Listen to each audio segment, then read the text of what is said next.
యేసుక్రీస్తు నామములో అందరికీ వందనాలు. కీర్తన గ్రంథం 16వ అధ్యాయము 11వ వాక్యము. నీ సన్నిధిని సంపూర్ణ సంతోషము కలదు. దేవుని సన్నిధిలో సంపూర్ణ సంతోషం కలదని వాక్యము మనందరితో మాట్లాడుతుంది. లోకంలో కలిగే సంతోషము తాత్కాలికమైనది.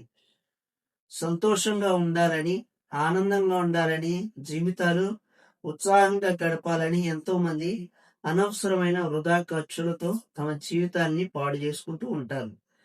ఆ సంతోషాలని తాత్కాలికంగా కొద్దిసేపటికి పరిమితమై ఉంటాయి. దాని తర్వాత వచ్చే పరిస్థితులను మనం ఎదుర్కోవాల్సి ఉంటుంది. దేవుని సన్నిధిలో కలిగే సంపూర్ణ సంతోషము ఎన్నటికీ మనల్ని విడిచిపోనిది. ఎటువంటి పరిస్థితుల్లోనైనా ఆయన సన్నిధిలో ప్రార్థనలో గడపగలిగితే ఆ సంపూర్ణ సంతోషము మన హృదయాలను ఏలుతుంది.